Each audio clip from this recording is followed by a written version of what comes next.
bonsoir. Bienvenue sur le groupe Canal Aoussa avec Média d'Afrique TV et justement la plateforme panafricaine de souveraineté dans un mois de communication, tout au moins un mois de vérité sur des questions de droits de l'homme en Afrique. Et justement, nous abordons une question cruciale ce soir. Il s'agit de la problématique des droits de l'homme en Afrique. Quel est l'état de lieu, surtout en Afrique, mais beaucoup plus en Afrique francophone, et nous irons en Afrique de l'Ouest. Qu'est-ce qui sous-tend la question ou la situation des droits de l'homme dans cette région du continent? La force, c'est-à-dire la lettre du pouvoir, ou alors le droit, c'est-à-dire la lettre de la légalité. Nous irons certainement au Togo, où une situation qui s'est déroulée lors de l'élection présidentielle de 2020 a été, ou tout au moins a subi des violations et des abus de toutes les manières. Mais cela a été vécu dans un silence assourdissant. Ce jour ou ce soir, nous continuons à épiloguer dans cette affaire. Affaire dans laquelle la Cour de justice des droits de l'homme de la CEDEAO a donné gain de cause à celui-là qui en réalité défend aujourd'hui le titre de président démocratiquement élu du Togo. Nous allons donc recevoir depuis la France Alexis Iyou. Il est maître, il est avocat, il est avocat enseignant aussi d'université.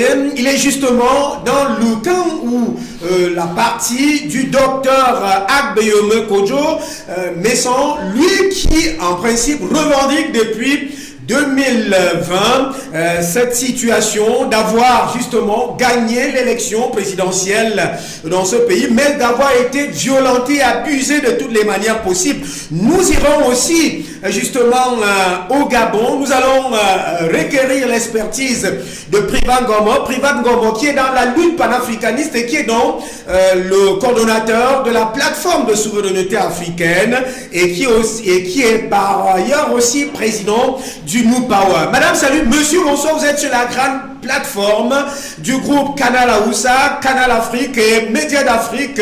Et justement, tous nos réseaux, forats et autres en ligne, que ce soit WhatsApp, Instagram, TikTok ou Facebook, vous nous suivez certainement pour cette situation assez cruciale en Afrique. Et je vais sur ce pas en France pour prendre Maître Alexis Iyou. Maître, bonsoir et bienvenue à cette édition. Bonsoir, bonsoir monsieur. Je vous remercie de m'avoir invité ce soir pour parler du Togo en particulier et de l'Afrique, la situation des droits de l'homme en Afrique. Je vous en remercie et c'est avec un réel plaisir d'être sur votre plateau. Je salue tous les téléspectateurs qui sont là ce soir pour nous écouter et tous ceux qui vous accompagnent dans cette émission. Merci pour cette invitation. Merci pour ces civilités. On quitte la France, direction le Gabon, Libreville. Privat, bonsoir. Les amitiés renouvelées à vous. Bienvenue à cette édition de Géo2. On doit le préciser que c'est géopolitique et géostratégie.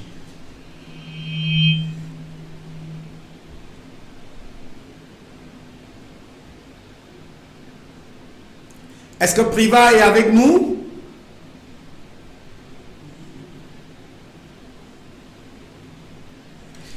Alors, on venait de la voir tout à l'heure, peut-être... Je rappelle que vous êtes le président du New Power et que vous êtes par ailleurs coordonnateur de la plateforme de souveraineté, plateforme panafricaniste de souveraineté. Bonsoir et bienvenue. Le temps que Privat nous rejoigne tout à l'heure, on va partir en France. Maître Alexis Iyou, la première question est celle de savoir, lorsqu'on parle des droits de l'homme, restons dans le cadre pratiquement universel d'abord et du monde. Lorsqu'on parle des droits de l'homme, de quoi est-il question, Maître? Alors, Monsieur Birémy, c'est le droit de l'homme, c'est en réalité le droit humain. C'est tout ce qui est attaché aux libertés individuelles et ce qu'on appelle en général en droit les libertés publiques. C'est le droit de pouvoir s'exprimer, de pouvoir agir, de pouvoir contracter, de pouvoir aller et venir. C'est le droit tout simplement d'exister dans un lieu donné et d'accomplir tous les actes qui est attaché à l'humain. À partir du moment où vous êtes privé l'exercice de un de ces droits, on parle de violation de vos droits individuels et notamment de vos libertés publiques. Et ces droits de l'homme sont des droits, ce qu'on appelle un droit fondamental, qui est d'ailleurs prescrit dans toutes les dispositions de l'ONU, de l'Union africaine, de la CEDEAO, de tous les pays qui se réclament d'état de droit. Vous le trouvez dans la Déclaration universelle des droits de l'homme, vous le trouvez dans la Constitution française, vous le trouvez dans la Constitution généralement des pays africains, notamment dans les préambules. Voilà, c'est ça ce qu'on appelle les droits de l'homme. C'est aussi simple que cela, mais certains ont du mal à le comprendre et à le respecter, Merci. Certainement là, depuis plusieurs années. Est-ce qu'il y a, pour qu'on comprenne un peu, on aille en profondeur de notre problématique, c'est comme si en réalité les droits de l'homme, on les revendiquait à un moment où en réalité on veut agir sur un État, on veut agir sur des personnalités, on veut faire un certain nombre de choses, on brandit les droits de l'homme et certains disent souvent à ce niveau que les droits de l'homme pour les pays dits puissants, disons-le comme ça, sont souvent un épouvantail. Est-ce que vous y voyez la chose de cette manière-là, vu de l'Occident où vous êtes? Pardon, j'ai pas bien compris la question parce que c'est un peu assuré. Je dis en principe, est-ce que vu de l'Occident, les droits de l'homme représentent un épouvantail, c'est-à-dire quand on va affubler une personnalité dans un pays, quand on va accuser un pays, quand on veut faire ceci, on brandit les droits de l'homme. C'est ce que beaucoup disent, hein. Je veux entrer par cette piste-là. Les choses sont claires, hein. Les droits de l'homme en général sont c'est des choses, c'est des dispositions qui sont reprises dans des textes et on essaye. Enfin, je ne dirais pas que tout est carré dans tous les pays, hein. Même en Occident, il y a des pays qui parfois ne respectent pas. Hein. Même la France parfois viole les règles de droit, hein, de l'homme.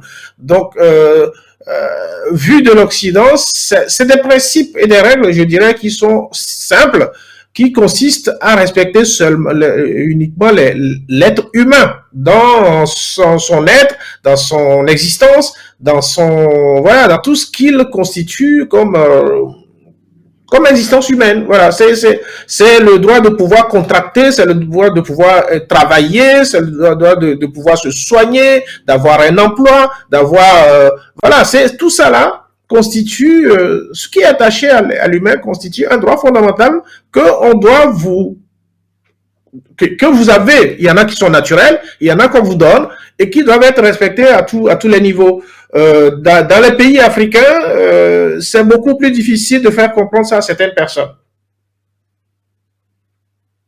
Dans les pays africains, c'est beaucoup plus difficile de faire comprendre cette notion à des personnes. Alors, si on vous disait de faire un état de lieu, on va prendre maintenant la route dans cette affaire qui s'est déroulée au Togo. Si on vous disait de faire l'état de lieu d'une manière globale, vous qui êtes avocat, enseignant d'université, le regard que vous portez sur l'état de droits de l'homme en Afrique, quel est le regard que vous avez?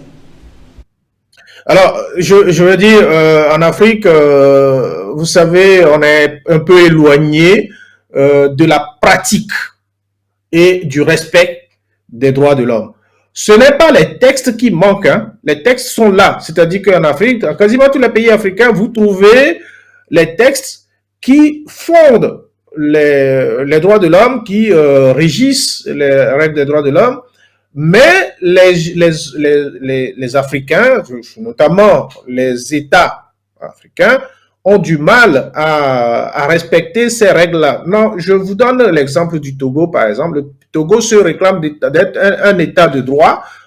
Le Togo actuel, hein, dans celui tel qu'il est dirigé depuis presque 60 ans, mais il n'est de droit que de mots, que de noms, parce que dans la réalité, vous avez tous les jours des violations flagrantes des droits de l'homme.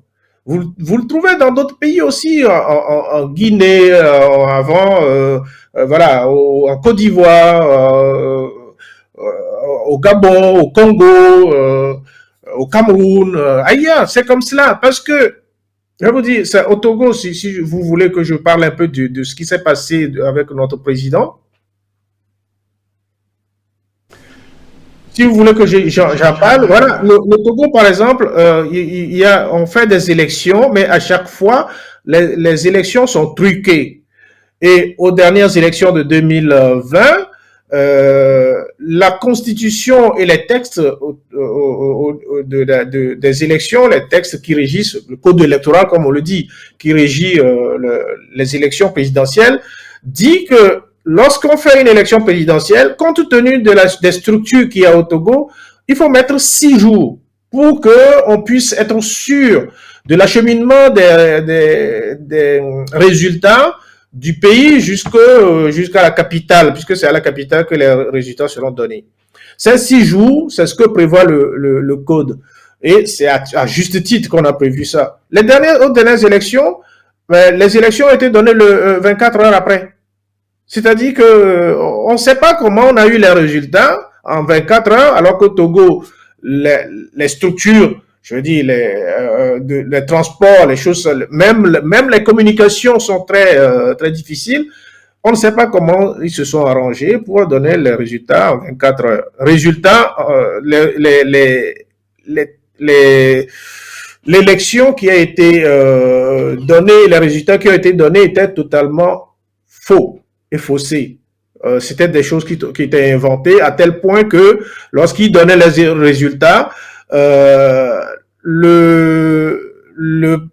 président de la CNI qui a proclamé les résultats, quand on a additionné les chiffres qu'il donnait, c'était plus de 100%, c'était au-dessus de 100%. C'est-à-dire, il était à 103 ou 105%. C'est juste pas possible. Vous savez, soit vous avez une élection, si vous faites une élection, l'addition du pourcentage que chaque candidat a obtenu doit faire 100. Ça ne peut pas faire plus de 100. Mais ils sont arrivés à 103 ou à 105%. Il a fallu que l'ambassadeur de France au Togo leur rappelle que non, si on additionne les chiffres, effectivement, les chiffres sont au-dessus de 100.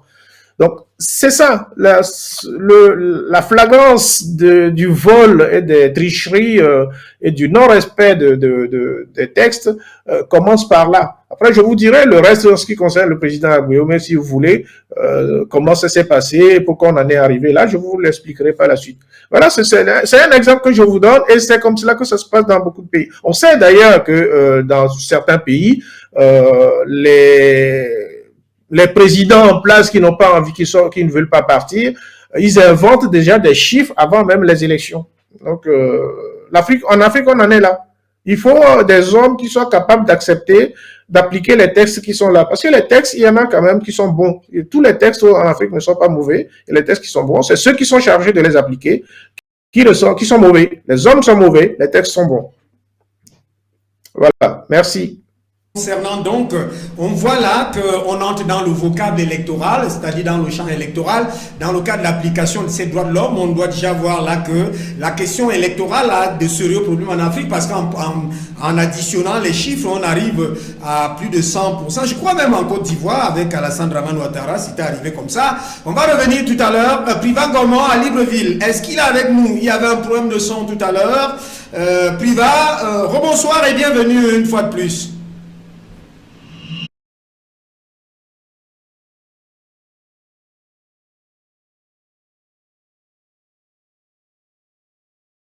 Micro. Est-ce que tout à l'heure, en off, là, on vous avait très bien, ben là, est-ce que nous sommes avec vous, Privat? Bonsoir. Bonsoir. Monsieur Etundi, et bonsoir à... Il commence à lâcher vos micros. Bonsoir et bienvenue. Vous savez très bien qu'on l'a annoncé tout à l'heure quand on était en off. Nous parlons de la problématique des droits de l'homme en Afrique. Pour vous qui êtes à Libreville, quel est l'état de lieu, le regard que vous avez de l'application des droits de l'homme? Je n'ai pas entendu votre question parce que votre voix... Nous parlons de l'application, la problématique des droits de l'homme en Afrique. Et nous voulons commencer par l'état de lieu. Quelle est la perception que vous avez des droits de l'homme et de leur application dans les pays africains? Vu de Libreville où vous êtes. Oui. Alors, si vous me permettez un point de vue personnel sur cette question. Rappelons d'abord que nous parlons depuis l'Afrique. L'Afrique qui est, comme tout le monde le sait, le berceau de l'humanité. Donc, lorsque les premières problématiques se sont posées aux humains, ces humains étaient des Africains. Et ils vivaient sur la terre de Kama. Et quand on parle des droits de l'homme et la sacralité de la vie, il faut, en tant qu'Africains, que nous rappelions que dans les 42 idéaux de la MAT, la civilisation négro-égyptienne, il est déjà question des droits de l'homme. Sous des formes certes philosophiques et peut-être lapidaires, il n'y a pas d'article, il n'y a pas de préambule, il n'y a pas de chapitre, mais il y a simplement des principes maatiques où on demande de respecter chaque vie humaine. On demande de ne pas faire du tort à autrui. On demande que si l'on veut être bien traité, eh bien, il faut aussi ainsi traiter l'autre. Ce sont les bases de ce que nous appelons aujourd'hui les droits de l'homme. Et si on remonte un peu plus loin, après dans cette période antique négro-égyptienne, on arrive au XIIIe siècle avec la charte du Mandé. Donc quand les Occidentaux vivaient encore dans des guerres fratricides qui les ont disséminées pendant tant de siècles, des gens en Afrique qui ont conservé les valeurs de la MAT. Et dans la charte du Mandé, nous avions déjà connaissance des droits qu'il fallait accorder à la personne humaine, que l'homme est un animal, mais qu'il avait besoin pour son équilibre, pour son épanouissement dans la société, de respecter des règles, de conserver l'ordre de la MAT, un ordre qui s'inscrit dans la solidarité, dans la cohésion des individus. Nous n'avons pas attendu 1789 pour commencer à respecter les droits de l'homme. Nous le pratiquions déjà. Mais ce n'est pas nous qui avons eu le contrôle du monde. Nous avons été plusieurs fois attaqués, nous avons été plusieurs fois déstabilisés, et finalement, on a réussi à mettre la main sur nos richesses, on a réussi complètement à nous désarticuler, à nous perdre, tant et si bien que, étant dépossédés de notre destin, de notre continent, nous n'avons pas pu faire jaillir toutes ces valeurs des droits de l'homme que nous possédions déjà, avant que les Blancs qui se civilisés et qui étaient en réalité les Blancs sont venus en Afrique pour nous déposséder.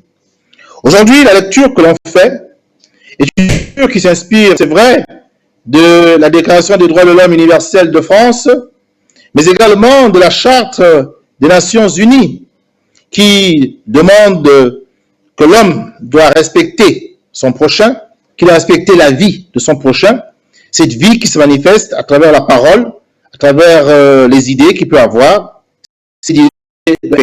à travers l'expression qu'il a lorsqu'il parle, sa parole doit être respectée, et toujours préserver la paix. Il faut éviter la guerre.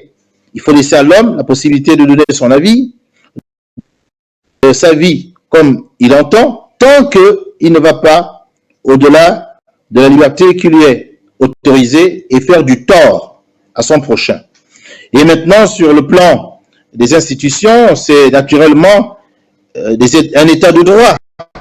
Les États, donc l'indépendance, l'autonomie, le respect qu'on accorde à la personne physique, eh bien on l'accorde aussi à la personne morale, d'où l'état de droit, l'état démocratique l'état de paix, et donc éviter tout ce qui est guerre et qui naturellement porte au meurtre, à l'assassinat de l'autre qui est considéré comme un ennemi. C'est donc moi, de ce point de vue-là, désormais, que je veux comprendre cette notion des droits de l'homme à travers le paradigme africain sous le prisme multimillénaire que nous avons. Et même si nous n'en faisons pas suffisamment la publicité, eh bien le temps est venu pour nous qui voulons rebâtir l'Afrique de nous appuyer et pas toujours sur celles qui sont en permanence proclamées, mais également souvent piétinées. On n'a pas l'attitude que ceux qui se prétendent des démocraties libérales ont vis-à-vis des autres populations de la Terre. Ce sont ces mêmes démocraties libérales qui se prétendent éléments du monde libre, mais ce sont aussi elles qui ont absolument voulu avoir l'arme nucléaire pour être en situation de détruire toute vie humaine, de détruire tout État qui s'opposerait à leur vision du monde, à leur hégémonie. Donc nous devons sortir de cette posture d'hypocrisie et de duplicité du bloc occidentalo-impérialiste. Nous devons en sortir et proposer nos valeurs à nous, que nous pratiquons sans hypocrisie, parce que cette dimension spirituelle, nous l'avons conservée, véritablement. Cette dimension qui nous lie à Dieu et qui nous fait comprendre que nous sommes que des infimes particules de la divinité. Et que vivre sur la terre, c'est assurer justement cette harmonie des différentes particules de la divinité. Si certains veulent parler du droit de l'homme, libre à eux, nous parlons plutôt maintenant de spiritualité mahatique, celle de la vérité, de la justice, de la solidarité, pour que règne un monde d'ordre, et non pas un monde de chaos et de désordre, comme c'est le cas aujourd'hui. Voilà, mon frère Etundi, ce qui m'inspire cette problématique des droits de l'homme en Afrique. Excellent balisage historique, excellent balisage situationnel, contextuel et même actuel. Merci pour cela, puisque justement ça nous engage donc à ce qu'on va voir de manière pratique tout à l'heure. Maître Alexis Iyou l'a déjà annoncé, ce que Dr Agboyeme Kojo Messan a subi et qui a été reconnu par la Cour de justice de la CEDEAO, et ça reste toujours en revendication. Valentin Domiyeme, bonsoir et bienvenue.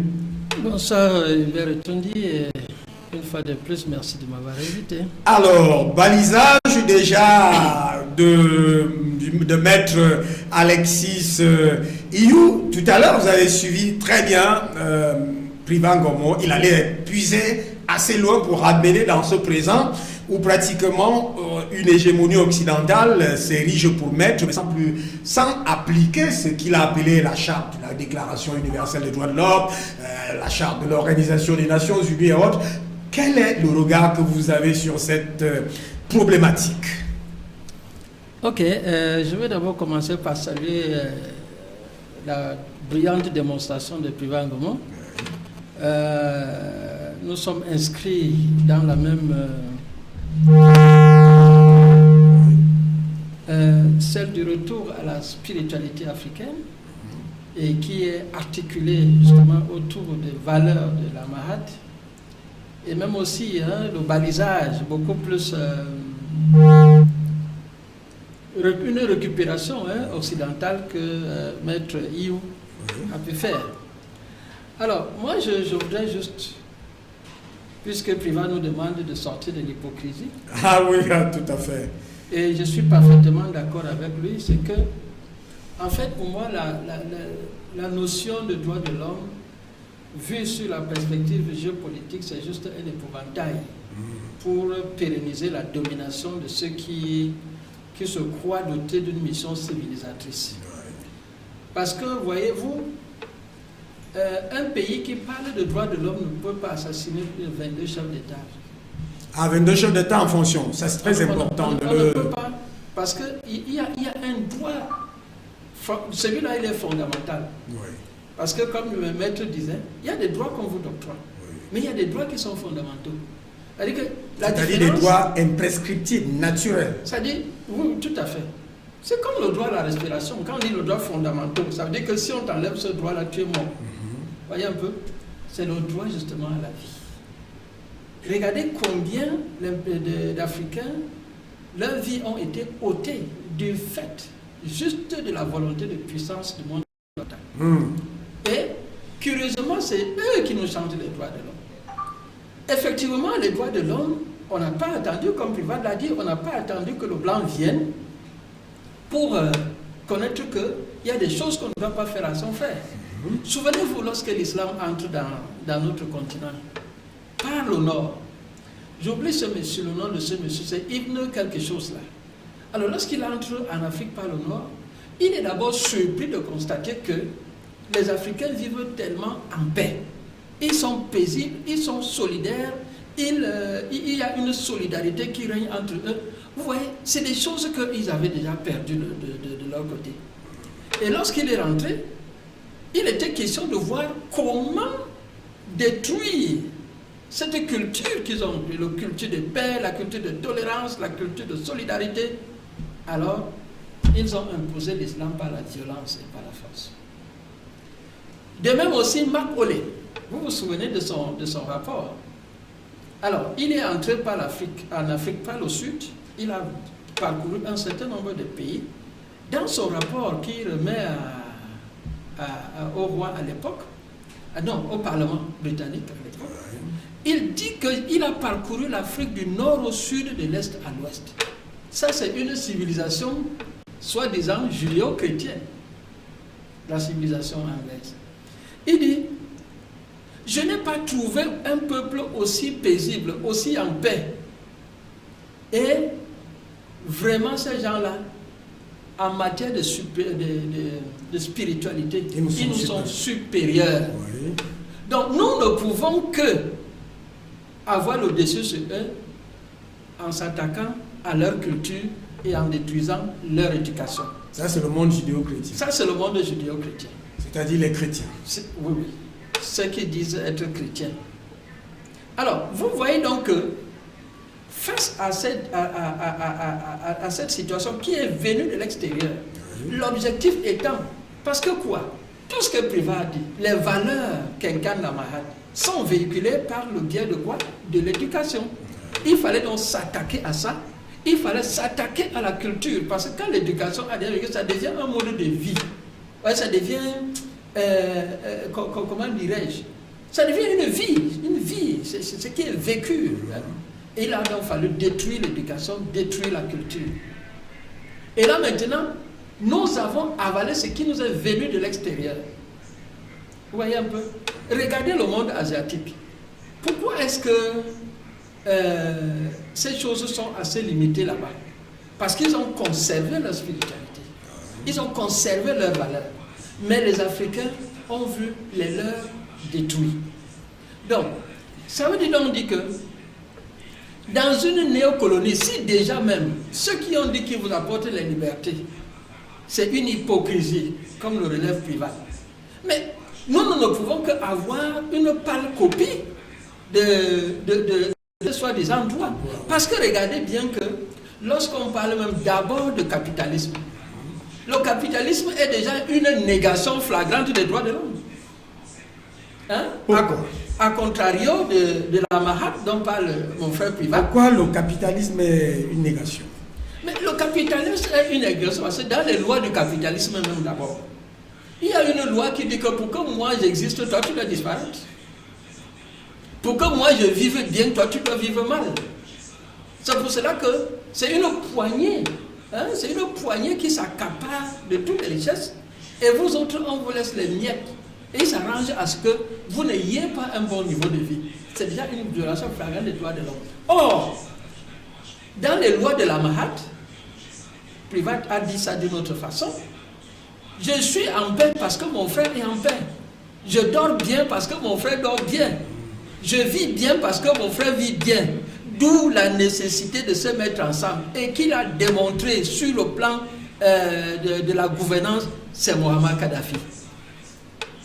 Un pays où tu n'avais pas besoin d'argent pour manger, pour les étrangers. Parce que pour les Libyens, c'était déjà un fait. Donc un étranger n'avait pas le droit de dormir affamé. Parce qu'il est étranger, parce qu'il n'a rien. Vous voyez? Qu'est-ce que l'Occident a fait? Ils ont détruit ce modèle. La Jamaïria libyenne a été détruite. Donc, on vient justement nous chanter des droits de l'homme parce qu'il y a un projet géopolitique à faire passer faut pas se leurrer. Regardez, lorsque Nicolas Sarkozy vous dit que il va aller chercher les infirmières bulgares qui voulaient voler les enfants, c'est-à-dire, il y a un droit qui parle le droit à une famille. Alors, vous allez enlever les enfants de leur famille, donc vous leur privez de leurs droits. Et maintenant, quand on vous arrête, le président dit que, mais qu'est-ce que vous faites? Le gars dit, j'irai les chercher, quel que soit ce qu'ils aient fait. Depuis, il a dit, je ne les laisse pas. Il y a une rébellion qui est née et qui est arrivée aux portes de Djamena. Il était obligé de signer sous la tempe, avec un pistolet sous sa tempe. Il a signé et curieusement, la rébellion a disparu. Donc, vous voyez, l'Occident a la culture du sang. Or, quand on parle de sang, on est en train de toucher à un droit inaliénable, fondamental, comme le droit de respirer à un être humain. Le droit à la vie. Le droit à la vie. Regardez, lorsque ils ont lancé leur programme d'ajustement structurel, hein, après la dévaluation du franc CFA, qu'est-ce qu'ils ont touché? Les secteurs sociaux. Il fallait sacrifier les secteurs sociaux. Et les secteurs sociaux étaient quoi? L'éducation et la santé. On a détruit le droit aux Africains de bien s'éduquer. On a même privé du droit d'avoir une vie décente. Tout a été compliqué, justement parce qu'ils voulaient avoir un peuple qui a faim, hein, et ils se présentent donc comme ces bienfaiteurs, et dans le but maintenant de piller même ce que nous avons, parce que nous n'avons même pas les moyens de nous offrir une bonne éducation. L'école est devenue ce qu'elle est, la santé est devenue onéreuse, et nous assistons impuissants à la dégradation de nos droits fondamentaux. Merci, hein. Je dois avouer que vous tous, vous êtes trois très excellents. Pipa comme à Libreville, Valentin Boumuyeme au Cameroun, Alexis Iou, c'est un avocat. Je comprends qu'en réalité, il y a dans ce concept de droit de l'homme une imposition à un moment donné des méthodes qui sont des méthodes de force, des méthodes de dictature, des méthodes de ce que Privat a dit tout à l'heure, hein, faire de la tricherie. Je ne sais pas si c'est la tricherie, c'est quoi, en tout cas, ne pas dire la vérité, refuser de dire la vérité. Alors, Maître Alexis Iou, nous avons cette situation donc du Togo. Vous avez ouvert la porte tout à l'heure. Qu'est-ce qu'on peut comprendre de cette situation en rapport avec tout cet état de lieu que nous venons de camper? Oui, monsieur Toudi, vous savez, ce que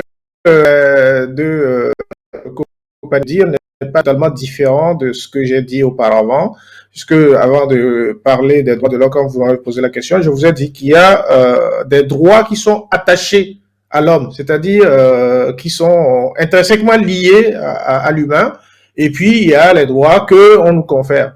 Et heureusement, ce qui est attaché à l'humain est beaucoup plus nombreux, beaucoup plus plus fondamental que ce que on peut nous conférer.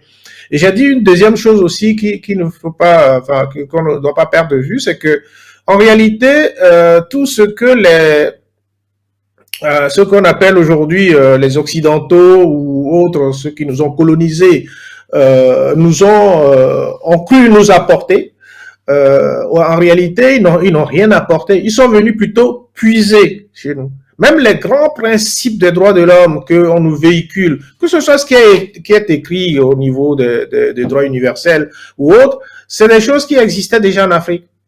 Enfin, dans le monde noir, chez nous, ça existait déjà. Donc, les gens n'ont fait que copier d'une certaine manière ce que nous faisions et nous le faire revenir après, comme dans tout d'ailleurs, hein. Ils font ça dans tout, que ce soit même économiquement, c'est pareil. Ils viennent prendre les chez nous et ils nous les ramènent et ils nous les vendent comme étant une invention de chez eux. Non, il n'y a pas d'invention de chez eux.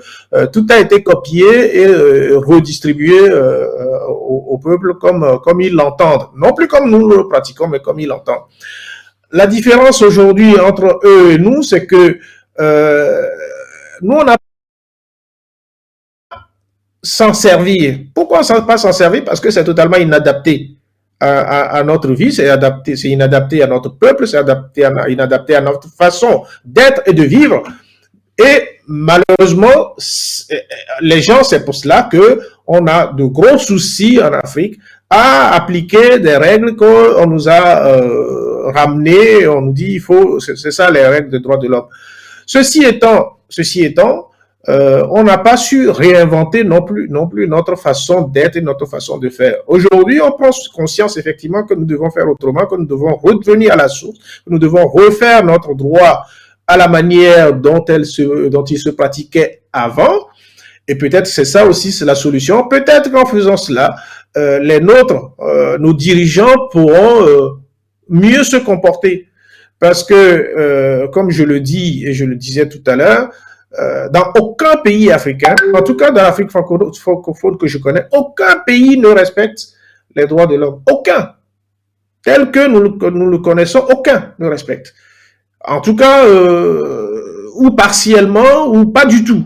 La plupart des pays sont permanemment en violation de ces règles-là. Puisque, quand je vous disais tout à l'heure que je prends l'exemple de Agueyome Kodjo au Togo, mais je peux prendre les mêmes exemples à Jamping au Cameroun, comment il s'appelle, au Mokoko au Congo ou les autres.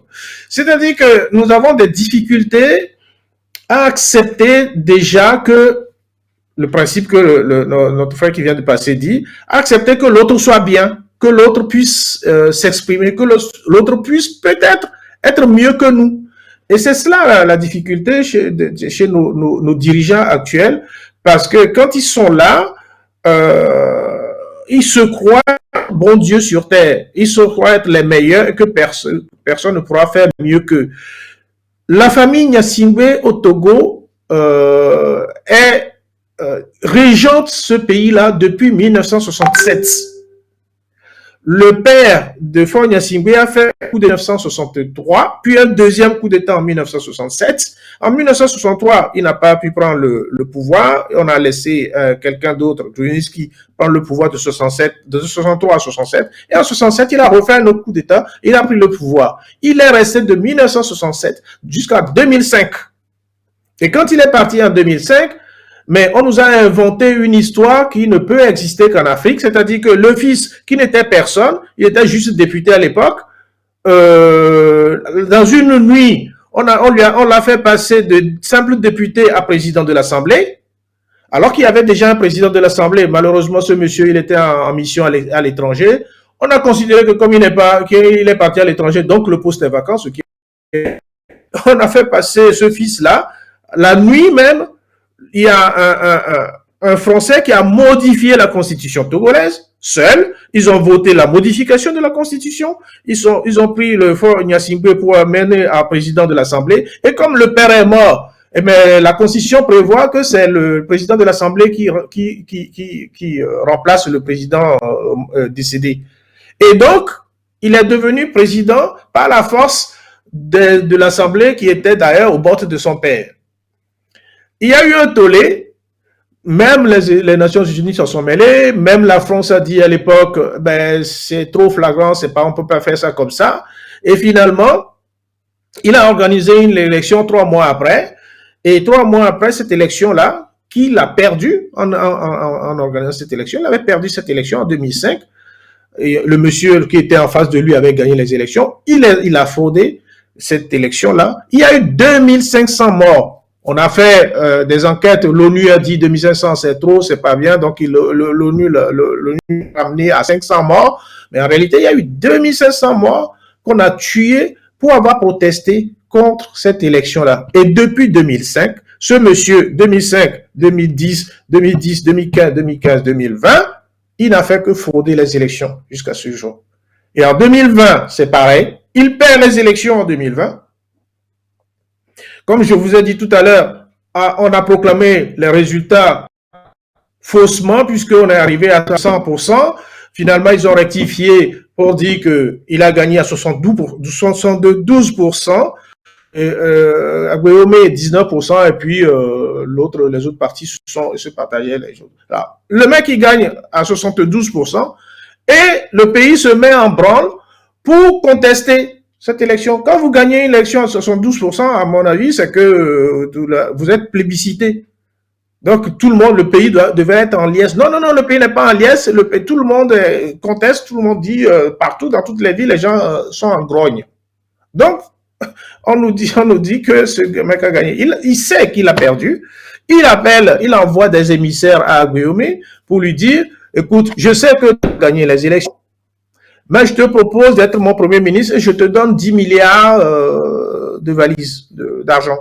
Et Aguillaume lui a dit, mais non, moi je ne veux pas d'argent, je veux que mon peuple sorte de ce qu'il y a, donc je ne suis pas élu pour trahir. Et de là, à partir de ce moment-là, il verra tout. On est parti l'arrêter, on a cassé sa maison, on l'a enfermé quelques jours à la gendarmerie. Tous ces membres de la famille ont été emportés, tabassés sur place.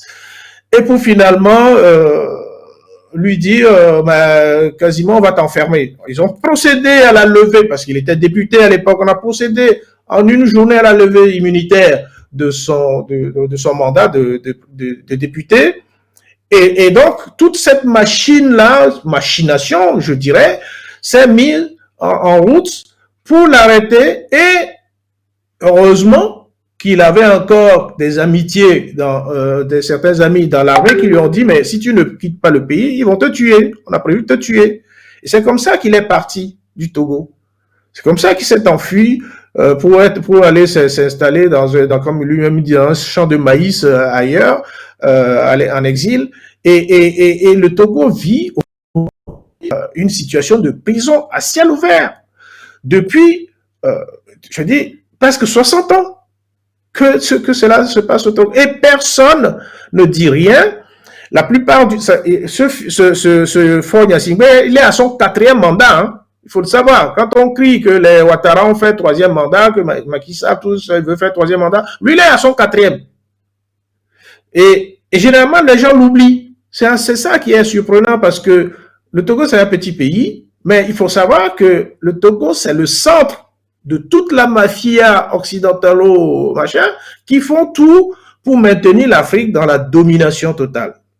Vous verrez aujourd'hui que ce monsieur, il est en train de tromper tout le monde en changeant de veste, en disant je suis le meilleur allié du Mali parce que le Mali, je vais les aider à sortir des choses. Non, ce type est hyper dangereux. Faure Gnassingbé est hyper dangereux. Il faut jamais manger avec le diable, même si vous vous êtes assuré d'une longue cuillère. C'est son cas. Et je ne cesse de mettre certaines personnes, en tout cas ceux que je connais qui sont proches du pouvoir malien, en garde en disant faites attention à lui. S'il vient, il dit qu'il va vous aider, il va vous montrer une face, mais il est dangereux parce que quand il a été mal élu au Togo, tout le monde savait qu'il a été mal élu. Il voulait venir en France chez Macron. Macron, dans un premier temps, a dit non. Mais il a tout fait. Il a fait du lobbying, il a donné de l'argent à tout le monde. Et finalement, Macron l'a accepté de le recevoir le 9 avril 2021. Et Macron l'a reçu à l'Élysée en visite officielle en 2001. Et après que Macron l'ait reçu, quelques mois après, il est parti en Russie. Il n'est pas parti lui-même, il a envoyé son ministre des Affaires étrangères en Russie pour aller voir Sergueï Lavrov. Et il a commencé par tisser des relations avec la Russie. Ça n'a pas tellement marché parce que les Russes n'étaient pas dupes. Ils ont vu que son passé ne correspondait pas du tout à un panafricaniste et à ce que les Russes pensaient des vrais Africains, de ce qu'il faut pour l'Afrique. Il est revenu et il passe par le Mali pour quand même s'acoquiner, se joindre au panafricanisme. Et je dis aux gens, ce n'est pas la meilleure personne ni pour soutenir, ni pour faire quoi que ce soit dans le panafricanisme. C'est un imposteur de première.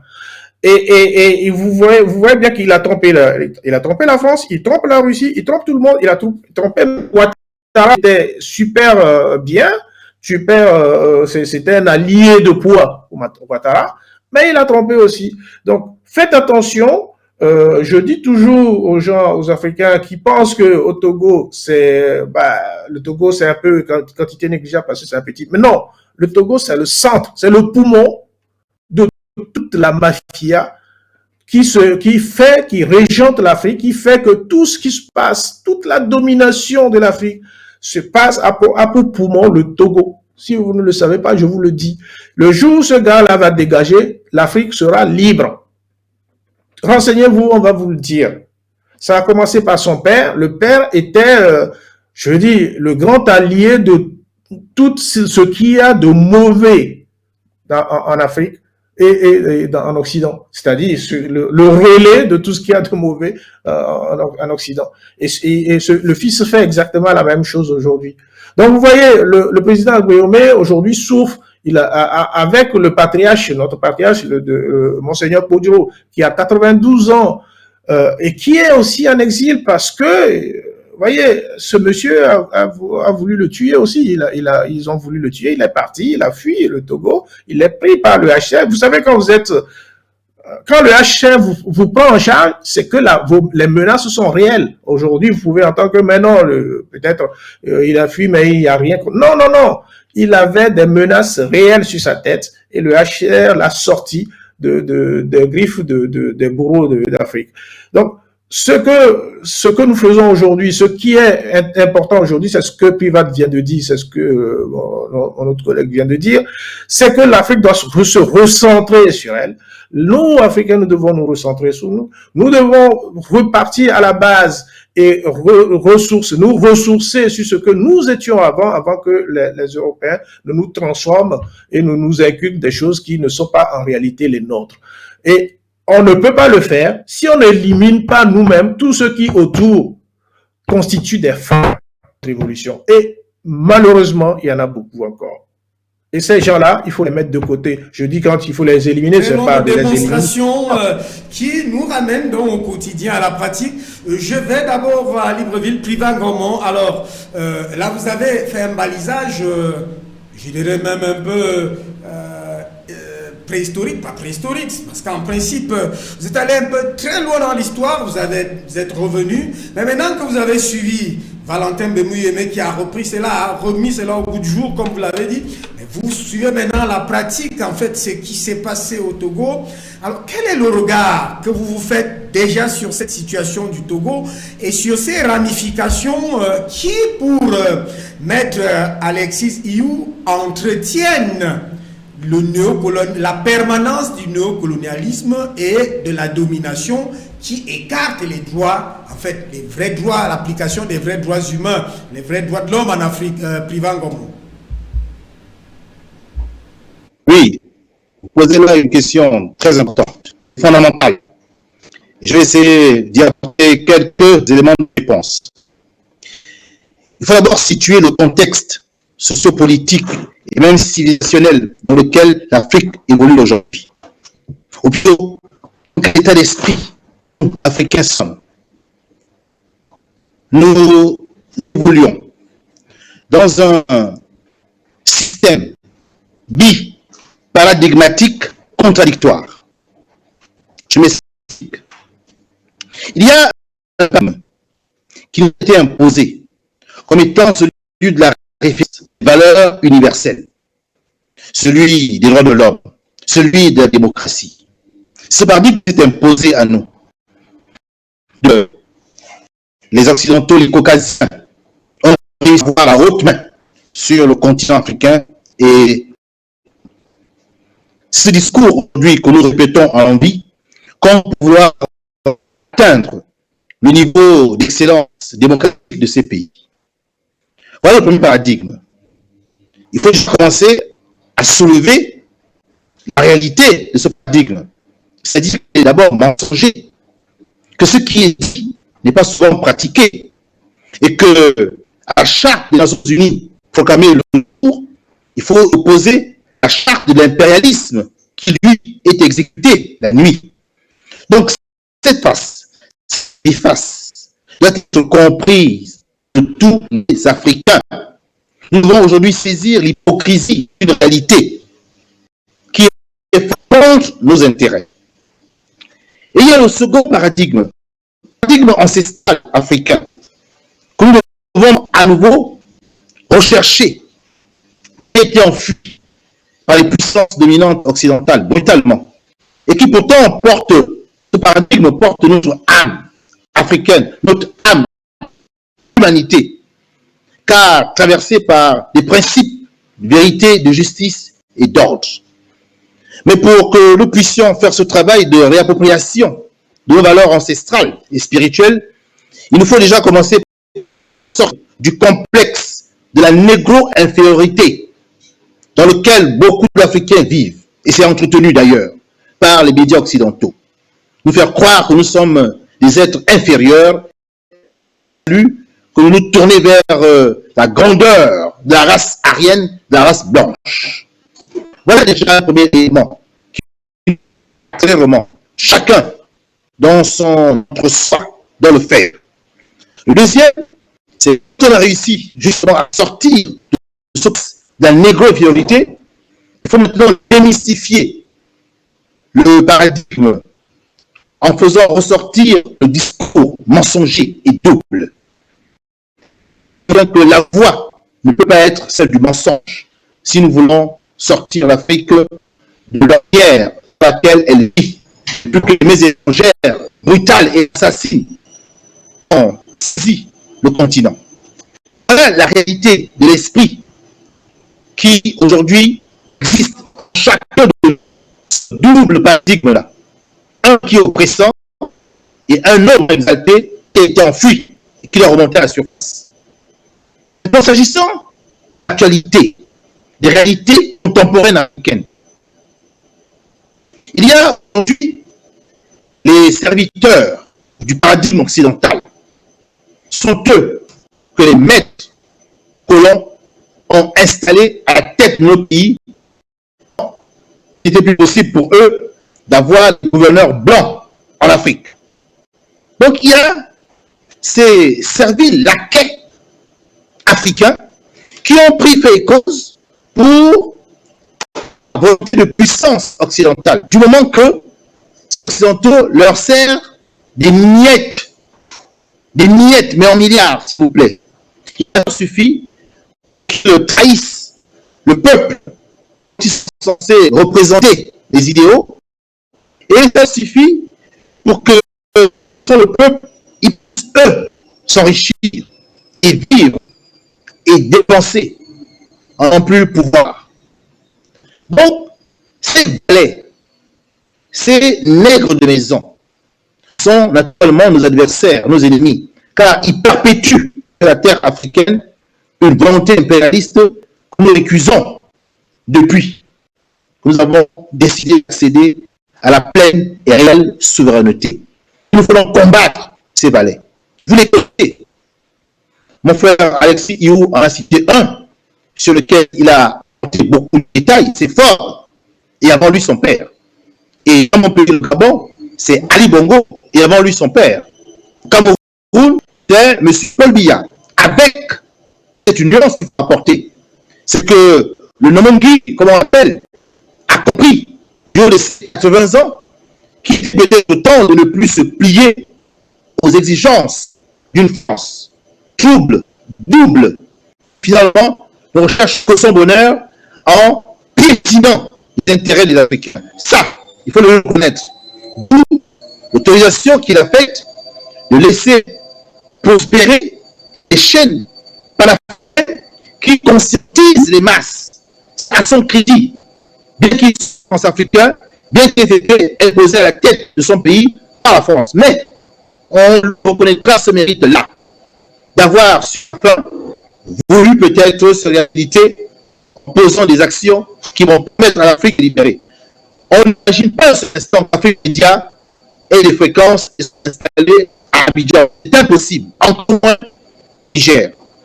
La Côte d'Ivoire, Alassane Ouattara, le Niger, Bazoum, les mots d'une négociation et dire de Macky Sall, ou même dans une certaine mesure de Patrice Talon. Donc l'Afrique aujourd'hui se divise entre les nègres de maison, ceux qui sont aux côtés du blanc et qui se contentent d'avoir les miettes qu'on leur donne, Et puis les nègres des champs, ceux qui ont l'intention de se battre pour leur liberté, quand cette liberté a été acquise, lorsque l'esclavage a été aboli, eh bien même les nègres de maison en ont profité aujourd'hui. Donc nous sommes ces nègres de maison, nous sommes ces nègres des champs, du troisième millénaire. Nous sommes les néo-panafricanistes. Nous sommes ceux qui avons décidé, contre les nègres de maison, d'apporter à l'Afrique sa dignité, sa respectabilité, son honorabilité. Et ça passe par une véritable et pleine souveraineté, une indépendance totale du continent pour sa renaissance africaine. Les droits de l'homme au Gabon ne sont pas respectés. Il y a eu un massacre en 2016, perpétré par le régime en place qui a opéré un hold-up militaro-électoral. Et la France, qui est la puissance tutélaire bien cachée, qu'a-t-elle fait? A-t-elle dénoncé cela au nom des valeurs qu'elle défend? A-t-elle critiqué cette attitude meurtrière et assassine que le régime du Congo a eu à l'endroit des Africains gabonais qui se sont élevés contre la fraude? Quand elle agit à France, elle s'est tue. Parce que justement, ses intérêts étaient préservés par un système inique. Au Cameroun, quand les femmes ont les élections, et qu'ensuite les choses se sont passées assez difficilement, comment la France a-t-elle réagi? Mollement, en demandant sa libération. Au Congo-Brazzaville, lorsque le sacre reptilien Denis Sassou Nguesso a pris le pouvoir de manière inique et a fait assassiner Brice Parfait Tolela, comment la France a-t-elle réagi? Elle n'a pas réagi du tout. Au Togo, qu'a-t-elle fait? Lorsqu'on a pris le président élu, elle n'a pas réagi. Donc, on voit que la France, publiquement, a un discours agréable à entendre, un discours humaniste, un discours qui fait pleurer de joie ceux qui y croient. Mais dans la réalité, elle pose des actions qui sont complètement à l'inverse, pour ne pas dire à l'opposé de ce qu'elle dit.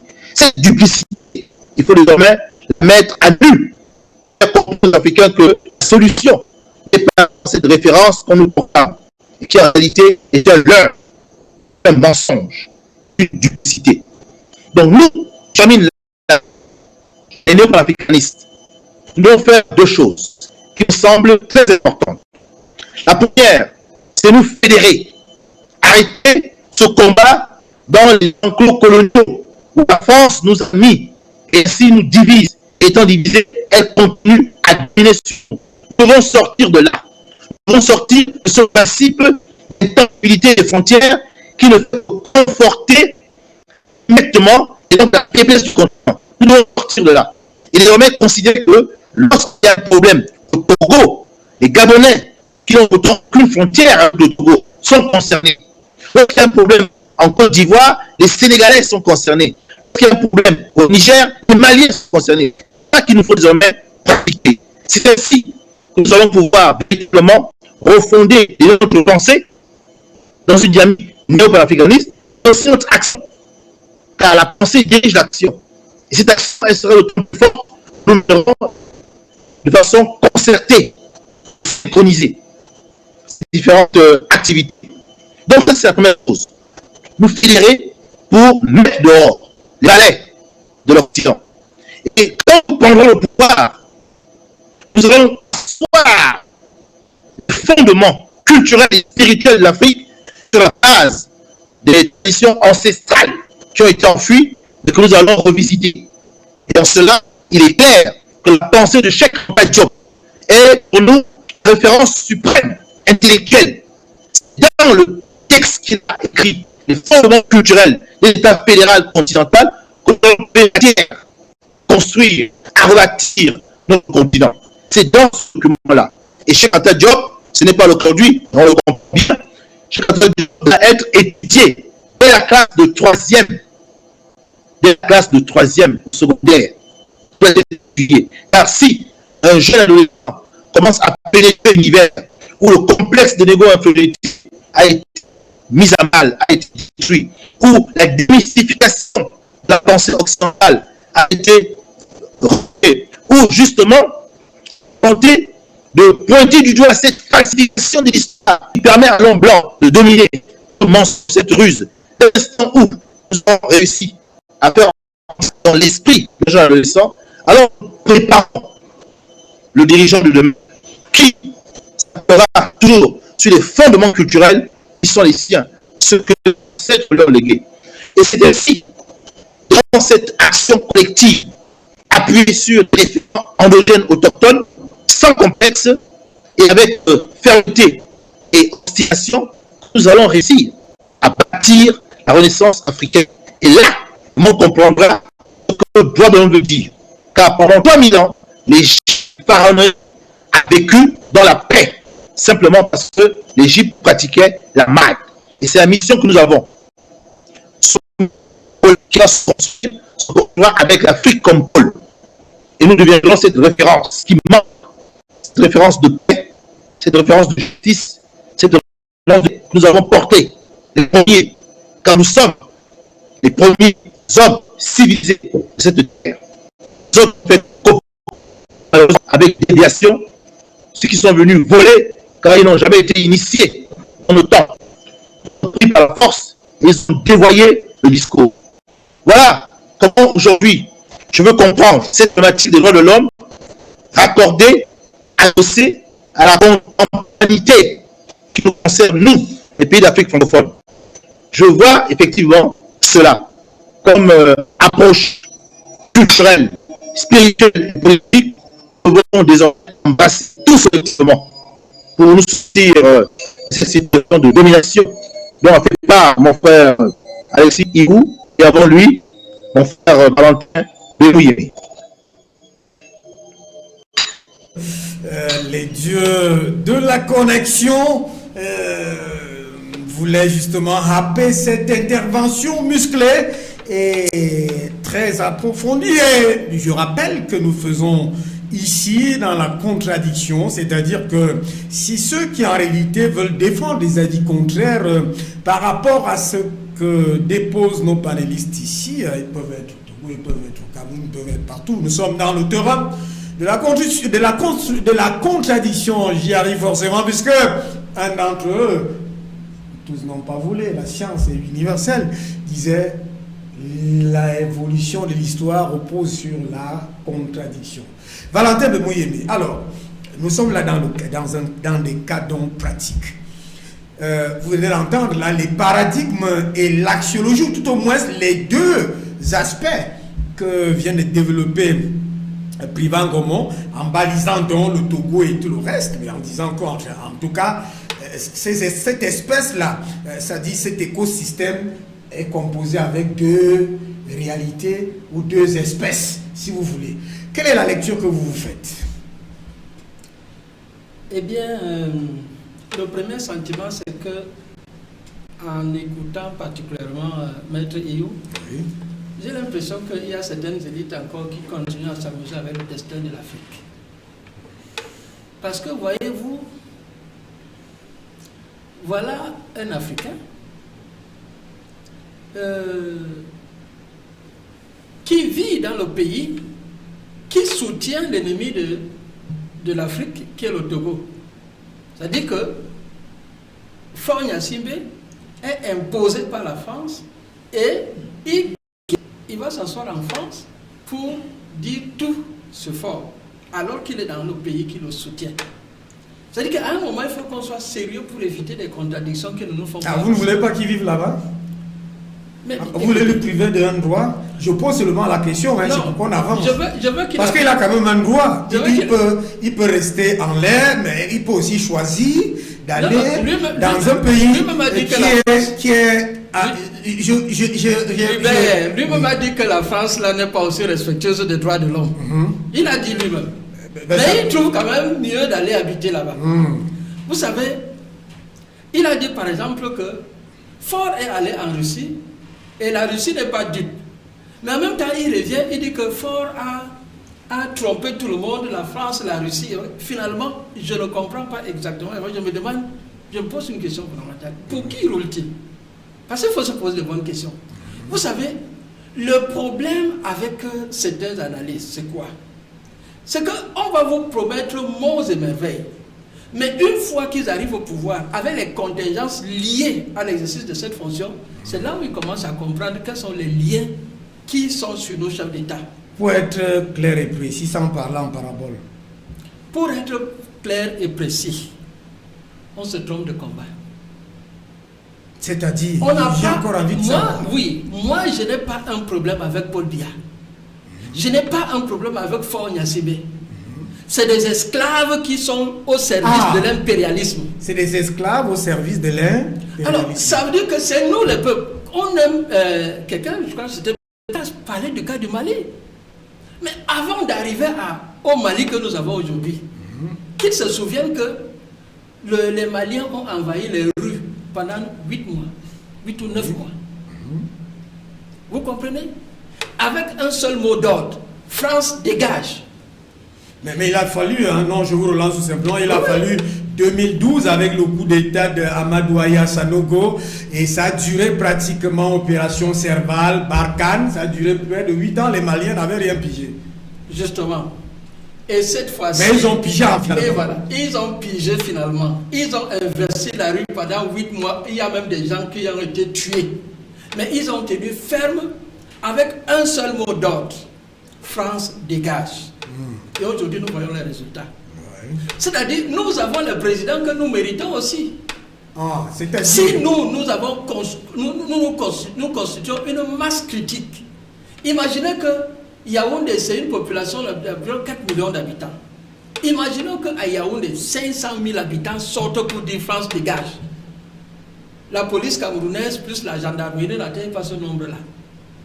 C'est-à-dire que vous voyez un chef d'État qui est prisonnier et vous, au lieu de développer des mécanismes pour le libérer et imposer maintenant un candidat panafricaniste qui va mieux défendre vos intérêts. Je comprends, c'est-à-dire que vous êtes en train de dire qu'il faut plutôt mener une action panafricaniste pour aller contre celui qui est le vrai auteur. Le vrai maître orchestre de tout ce désordre-là.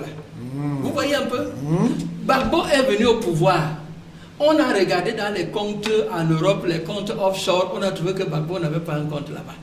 Donc il n'y avait pas un moyen de chantage. Qu'est-ce qui s'est passé? On l'a débarqué. Vous comprenez? Donc il faut que nous soyons, que c'est un peuple uni, c'est un peuple soudé, pour le bien-être, un peuple éduqué aux valeurs du panafricanisme, éduqué aux valeurs de la Mahad, qui peut prendre son destin en main. Moi, honnêtement, je n'attends rien du président Paul Biya. Je suis désolé, je n'attends rien de lui, il ne peut rien. Autant Privan Ngomo vient de reconnaître que... J'ai dit, Privan Ngomo a reconnu. Mais nous vivons au Cameroun, nous voyons la déliquescence de l'éducation, la déliquescence de l'économie. Nous voyons pourquoi est-ce que, depuis que le débat sur le franc CFA a commencé là, des gens ont risqué leur vie. Toujours Pemi a été tué en 1967. Il n'y avait pas de débat à ce moment. Non, il a posé le problème. Son livre. Oui, je dis que Afrique, monnaie et servitude. Il a sorti ce livre. La répression monétaire en Afrique. Voilà. Il a sorti Afrique, ce livre. Afrique, monnaie, servitude et liberté, la répression monétaire en Afrique. Tout à fait. Il a sorti ce livre-là. FMI a été débarqué puis tué. Le professeur Abou, je ne sais pas quelle est la grâce qu'il a eue parce qu'il mène ce combat depuis. Hubert Kamgan, dans notre pays, il a fait aussi. Et ça n'a pas porté de fruits. Pourquoi? Parce que c'est resté au niveau de l'élite. Donc, le combat panafricaniste consiste maintenant à aller chercher qui taraude encore les esprits au niveau de l'élite et le rendre populaire. Une fois qu'il sera populaire, on n'aura plus de Ali Bongo au Gabon. S'il ne travaille pas pour le pays, parce qu'il faut aussi souligner qu'Ali Bongo a, comment dirais-je, il a soumis Total un redressement fiscal. Il a interdit l'exportation de bois en grume. Mais ça ne lui a pas valu des amis. Ça ne lui a pas valu des amis. Donc il faut qu'on comprenne le contexte dans lequel ces présidents sont. Et nous étions ici la dernière fois avec le professeur Eto'o, qui dit, le Togo, lui, l'a visité. Mais ce n'est pas ce qu'il entend là. Vous vous souvenez très bien de la position du professeur Eto'o sur la question du Togo. Et vous allez donc comprendre. Mais j'ai voulu qu'on ait la contradiction comme maintenant. Justement, c'est pour cela que j'apporte la contradiction. Oui. Je sais que je prends la contradiction. Je suis en train de dire à mes frères, que ce soit le maître Iyou, que par Privat, et Iyou comprennent que nous sommes dans un combat et notre ennemi, c'est d'abord la France. Avant de voir l'Occident collectif, c'est la France que nous voyons.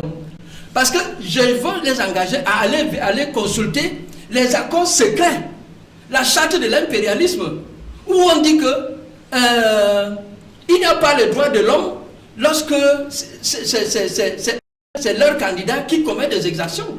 Ça veut dire que Ouattara peut tuer tous les Ivoiriens, personne ne va tout ça, ce n'est pas un secret. Quand on le sait, alors on sait déjà qu'ils sont comme ça. Nous devons donc maintenant aller vers la population, vers la masse, l'éduquer à prendre leur destin en main. Claironner comme on claironne là, ça ne changera rien. Les gens l'ont critiqué au Cameroun ici. Un combat que le SDF a mené depuis 92 avec l'UDC. Ça a mené où? Toutes les chansons, Ali Bongo dictateur, donnez-lui tous les noms que vous allez vouloir. J'ai l'impression tout ce qu'ils vont vouloir, mais ça ne changera rien. Tout en donner des solutions, vous avez un pessimisme qui semble en fait trahir la projection, c'est-à-dire vous dites aucun combat alors que vous invitez... Non, je dis qu'on ne doit pas se tromper de combat. Nous avons un combat à mener pour notre souveraineté. Parce que nous n'avons aucune liberté de choix. La fameuse démocratie nous a été imposée. Et on nous dit que les droits de l'homme ne sont valables que lorsque celui qui est à la tête de l'État n'est pas leur candidat. Là, on va parler de droits de l'homme. Mais si c'est leur candidat, il n'y a même pas de droits de l'homme. Il peut faire tout ce qu'il veut, il n'y a pas de problème. Donc, quand on commence d'abord par vous sortir ce concept, la raison du plus fort, est-ce qu'on peut encore parler de droits de l'homme lorsqu'on parle de la raison du plus fort? Vous voyez un peu. Et qui sont la raison du plus fort? Mais justement, ce sont les impérialistes, les capitalistes qui sont la raison du plus fort. Vous voyez un peu, ils peuvent piétiner le droit international comme ils veulent. Mais si un autre, et c'est même juste un détail, on va grossir comment ils ne respectent pas les droits de l'homme, alors qu'eux-mêmes piétinent justement les droits de l'homme. À quel droit est-ce qu'ils ont pendu Saddam Hussein? Le droit à la vie. Kadhafi a été tué pourquoi? C'est les droits, ils ont respecté les droits de l'homme. Alors, il ne faut pas que nous entrons dans le jeu de ceux qui veulent justement qu'on joue ce jeu-là pour nous distraire, et des années vont passer, on ne va pas évoluer dans notre combat. Lorsqu'il a parlé par exemple de 72% au Togo, il y a eu contestation. Mais il oublie qu'à côté, le Burkina Faso, c'était 90%. Blaise Compaoré, lui, il n'a même pas eu contestation, mais il a été débarqué. Vous voyez, à quelques jours après. Donc il faut rappelons que c'est pas justement, c'est juste pour faire des précisions, c'est pas pour les élections que Blaise Compaoré a été débarqué, c'est justement parce que Blaise Compaoré voulait modifier la constitution sur l'article, je crois, si je ne m'abuse, 47 ou 87, c'est pour cela qu'il a été débarqué, parce qu'il voulait le faire à l'Assemblée nationale par les députés. Hubert, nous parlons du principe que quelqu'un vient d'être élu avec 90%. Ça veut dire qu'il a le soutien populaire, quasi populaire, pratiquement toute la population derrière lui. Ça veut dire que tout ce qu'il va intenter, ça va passer. Pourquoi est-ce que justement quand il veut modifier la constitution alors qu'il vient de remporter, il a remporté 90% de suffrages? Mais on devait juste applaudir. Mais ça veut donc dire qu'en principe c'est peut-être là même encore il y a comme un hiatus dans la démonstration, parce que ça prouve que il y a donc ces scores soviétiques qu'on trouve en Afrique qui ne sont pas réellement fondés sur la légitimité. Justement. On chute avec vous, je vais aller mettre... Oui, j'ai dit, hein. Hubert, c'est ça que ça veut dire. C'est ça que ça veut dire. Ça veut dire que les scores soviétiques n'influencent en rien le principe selon lequel ces gens fabriquent des élections. Et ce n'est pas parce que, comme on sait déjà, le problème c'est que si on continue dans ce discours-là, on ne peut pas avancer. On sait déjà qu'ils vont fabriquer les élections. On sait déjà que quand il y a une élection au Cameroun, on sait que tel va gagner. On n'a même pas besoin, on connaît les résultats avant même le vote. On le sait. Mais est-ce qu'on doit rester cantonné dans ça? Une élection a eu lieu, c'était en 2020. Qu'est-ce qui se passe que 2 ans, 7 mois après, l'élection c'est en 2024 je crois. Qu'on vient de susciter une histoire d'élection truquée de force, moi je trouve que ça nous rabaisse, ça nous ne fait pas grandir. Pourquoi vous pensez que c'est ça alors que la Cour de justice de la CEDEAO vient juste de donner son arrêt par rapport la même à ces supérieure de la situations? CEDEAO est en train d'être critiquée parce qu'on estime que Faure paraît être le chouchou de la CEDEAO parce qu'il veut mettre de l'ordre ici, il veut mettre de l'ordre là-bas, alors que chez lui, ça brûle. Je dis que ça, c'est des faux débats. Concentrons-nous sur notre souveraineté. Comme ça, là, le président qui va venir, on émet des critères. S'il est franc-maçon, on comprend qu'il n'est plus gabonais, il n'est plus togolais, il n'est plus camerounais, il n'est plus de n'importe quelle nationalité. Et nous allons mettre des gens que nous voulons, des gens qui veulent reprendre l'initiative historique. Qu'est-ce que l'affaire des élections même a à y voir maintenant avec le combat de nos prédécesseurs? Ça, quand j'entends ça, je suis vraiment malade. Mais voyez ça, on est en train de jouer le jeu de cet impérialiste, malheureusement. Je n'ai pas de verre. J'aurais dû vous donner un verre d'eau. Vous ne devez pas être malade parce que, en principe, c'est des droits qui sont défendus par ceux-là qui se sentent abusés et qui sont chassés, qui sont pourchassés, qui sont torturés. Je vais revenir à vous. Il n'y a pas de droits de l'homme dans une néocolonie. Ok, merci. Avec le président de la Commission des droits de l'homme au Cameroun, on était avec Friedrich Herbert. Alors, quand on a eu sur les histoires de droits de l'homme, je lui ai posé une question, monsieur le président, y a-t-il des droits de l'homme dans une néocolonie? Il m'a regardé, il n'a rien dit. Merci. Tout à l'heure, je reviens à vous. S'il n'y a pas de droits de l'homme dans la néocolonie, ça veut donc dire que dans la néocolonie, on doit se coucher, on accepte tout et on n'avance plus. Là, il y a encore ça dit quelque chose qu'il faut éclairer. Maître Alexis Siou, nous sommes en train de partir de cette édition. J'ai envie de savoir votre position par rapport à ce que Valentin Benoît vient de dire tout à l'heure, c'est-à-dire qu'il faut axer le combat sur le véritable ennemi et, je veux dire, spoliateur. Mais je trouve quand même qu'en réalité, même si c'est cela, les victimes des abus, des oppressions, des dictatures et autres, ils ne peuvent pas manquer de crier et de dire qu'ils sont abusés en fonction de leurs droits et de leur dignité. Maître Alexis Iyou. Oui, je pense que je ne vais pas tellement répondre à mon frère Valentin parce qu'il a le droit d'avoir son opinion. Ce n'est pas parce que il a cette opinion-là que forcément c'est la vérité. Donc je me garderai de répondre à ce que il considère comme étant la solution.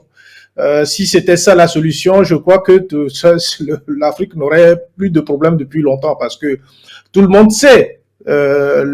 On connaît tous les mots de l'Afrique, on connaît tous les mots de nos pays. Donc, c'est très simpliste son analyse, mais voilà, c'est la sienne.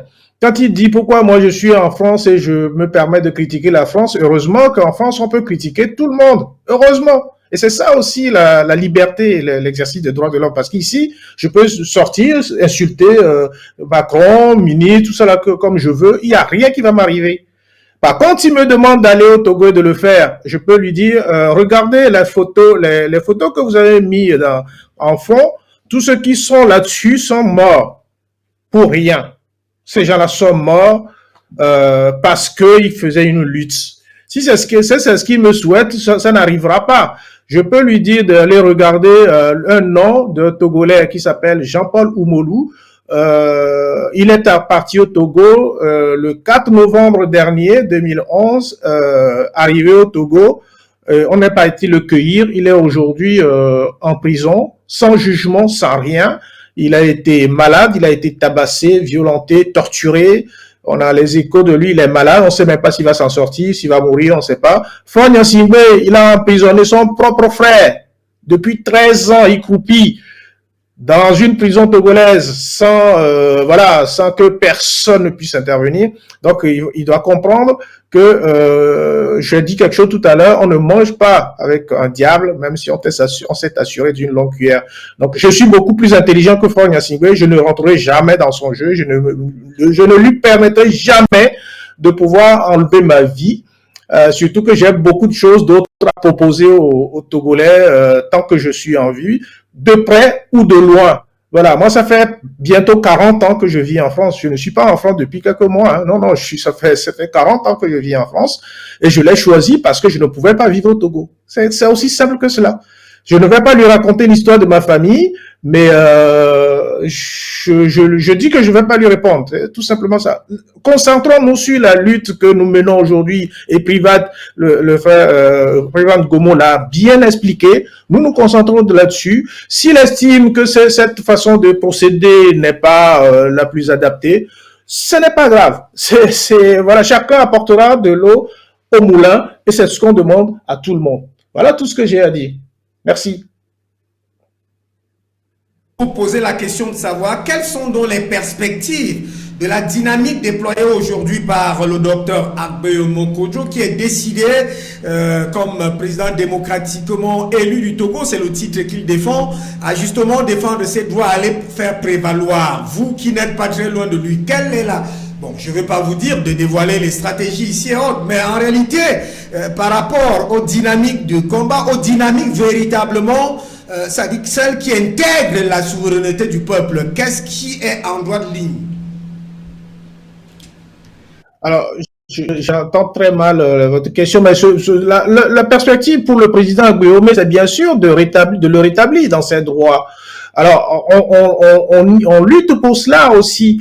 On essaye de passer par tous les moyens, y compris diplomatiques, pour que Faure Gnassingbé sache qu'il ne peut plus continuer de tromper les Togolais et surtout de brimer les Togolais comme il le fait. Vous savez, aux élections de 2020, à l'investiture de Faure Gnassingbé, il y a un officier de l'armée togolaise qui avait manifesté son désaccord parce qu'il sait que Faure n'avait pas été élu. Il a manifesté son désaccord sur cette élection-là. Le 4 mai, c'est-à-dire que Faure Gnassingbé a été installé, je crois, le 2 ou le 3, la nuit du 4 du 3 au 4 mai, il a été assassiné dans son bureau, dans le camp le plus sécurisé du Togo. Ce monsieur a été exécuté. C'est le chef-corps de la brigade d'intervention rapide, c'est-à-dire le top du top de l'armée togolaise. C'est leur chef. Il a été exécuté dans son bureau. Vous voyez, donc, ce n'est pas, quand je dis que c'est un diable, c'est un diable, donc voilà. Et même le président Agbeyo aujourd'hui, il ne peut pas lutter contre lui à l'intérieur. Il est obligé d'être à l'extérieur pour lutter, mais on y arrivera. Je ne dirai pas, je ne ferai pas ce plaisir à mon frère de lui dire comment on va y arriver, mais on y arrivera. Le but, c'est d'y arriver. Que ce soit au Togo ou la lutte pour le panafricanisme, on y arrivera. De toute façon, on est sur la voie la bonne voie de renverser la tendance. On est à l'ère du verseau, donc on est dans le changement et ce changement va arriver. N'en déplaise à certains, ça va arriver au Togo et ailleurs, ça va arriver. Donc oui, nous mettons en œuvre tout ce qu'il faut pour que le Togo recouvre sa souveraineté, pour que le Togo ne soit plus entre les griffes de la France et de l'Occident, pour que le Togo, comme les autres pays d'Afrique francophone ou autres, sortent de ce carcan qui est imposé de l'extérieur, sur lequel on nous a mis une chape de plomb et on a du mal à s'en sortir, mais on va s'en sortir parce que nous avons décidé de nous en sortir. Et au Togo, nous sommes dans le même ordre d'idée, dans le même paradigme de ce que l'Afrique doit être l'Afrique, et on ne veut plus de sous-préfet en Afrique, et Faure Gnassingbé en est un, sous-préfet de la France, et il partira. Tôt ou tard, il partira. Il n'est pas irremplaçable. Comment? Je ne sais pas, mais il partira. Voilà. C'est tout. Ici, c'est que je sais, c'est qu'en mettant ce sujet au bout de l'actualité, c'est qu'il y a eu un silence assourdissant depuis 2020 justement. Il y a eu des dénonciations, mais il y a quand même des cas comme vous l'avez dit vous-même, Privat l'a dit tout à l'heure, Valentin l'a dit, c'est vrai qu'il insiste sur le fait qu'il faut aller combattre le vrai initiateur, mais il y a quand même des violations assez graves. On reviendra très prochainement, puisque aujourd'hui nous parlons de cela sous le prisme des droits de l'homme. Peut-être on va revenir à vous tout à l'heure très rapidement. Privat Ngombo, il nous reste une dizaine de minutes devant nous. Privat, alors, lorsque vous regardez la défense proposée tout à l'heure, je veux dire le plaidoyer de Valentin Bemouyeme qui dit non, on se trompe de combat, il faut taper ailleurs. C'est pas dire que vous devez répondre à Valentin, mais c'est pour dire quand même qu'il y a donc une urgence de compréhension des axes et des dynamiques, tout au moins des logiques du combat, les logiques les plus porteuses, ou alors les logiques qui peuvent influencer sur les dynamiques de l'adversaire pour l'amener à ne plus continuer dans sa trajectoire. Quelle est votre lecture en sortant de cette édition?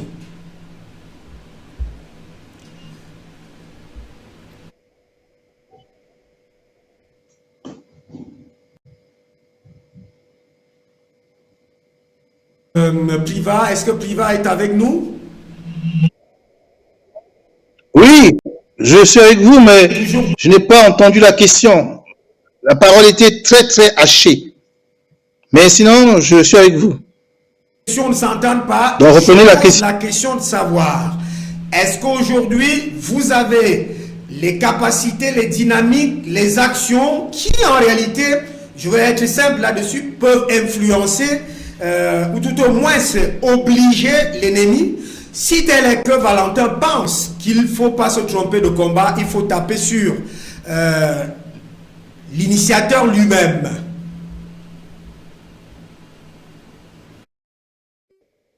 Je n'ai pas bien compris la question, mais j'entrevois l'esprit. Vous parlez donc du combat qu'il faut mener et les perspectives. Au New Power, nous menons un combat de libération du continent. C'est illusoire de penser à la démocratie, à l'état de droit dans un pays qui est occupé par une puissance étrangère. C'est illusoire. Pendant près de 30 ans, les Africains ont cru qu'ils pouvaient accéder à la démocratie en guillemets occidentale, car c'était ça la référence qu'on leur proposait, et ils se sont échinés à vouloir accéder à cette forme référentielle de démocratie occidentale, oubliant qu'en réalité leur pays était encore sous tutelle. C'est le réveil panafricaniste et surtout les réseaux sociaux qui nous montrent le véritable visage du continent dans son espace francophone. C'est-à-dire, nous sommes tutelle de la France. Donc le combat qu'il faut d'abord mener, c'est celui que l'Indochine a mené en 1954.